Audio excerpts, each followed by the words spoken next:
Morning, Miss. So, based on the media that I brought today, can anybody guess what we are going to learn for today? Virus. Yes, that's correct. We are going to learn about the structure of the virus. So, before we start our learning, I just wanna ask, have you ever had a sick before? Yes, Miss. And do you know what cause of your sick, of your fever, like cold, like that? Yes, that's correct. The one reason of the sick is a virus. So this is the structure of the virus.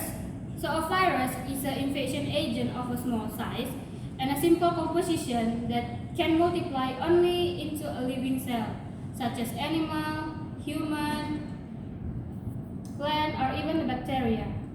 So this microorganism must find a host body or living cell to make reproduce. Without any living cell or living body, this virus cannot be replicate itself. So we are going to the first topic is the structure of the virus. The virus is divided into several parts. It's divided into a head, neck, and then the tail. We are going to the first part is the head. So this head is consisting of the genetic material like DNA or just RNA. So the genetic material of the virus is protected by a capsid. So this layer outside of the genetic material is a capsid. Okay, the next part is the neck. So I wanna ask you, can anybody tell me what the function of this neck? Yes. One of the function is to connection the head and the body. Another function is to support the head of this virus. Okay, the next part is the tail cell. This is the tail cell. Can anybody know what the function of this tail cell? This is look like a pipe in your house, right? So what the function of the pipe in your house? Yes, the function of the pipe in your house is to distribute water. This is a similar function to this tail set.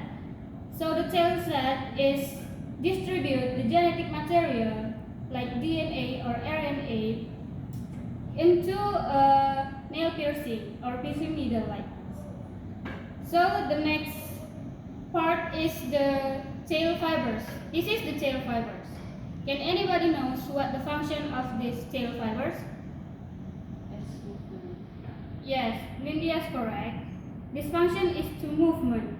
So these tail fibers function is to stimuli. So this tail fibers is looking for a host cell or a host body, and then the mechanism of this tail fibers is like a clamp machine. So this tail fibers is looking for a host needle and then stick on it. Okay. And then the last part is the piercing needles. This is the piercing needles. Can anybody tell me what the function of these piercing needles? Yes, Shahana is correct. So this piercing needles function is to conjunction. So the mechanism of these piercing needles is make a hole into a cell body or into a host body. After the tail fibers stick on it the host cell, and then the piercing needle will make a hole. So the DNA or the genetic material will distribute by this tail set, and then it's going to entering the host body or host cell. Okay, that's all that I can explain.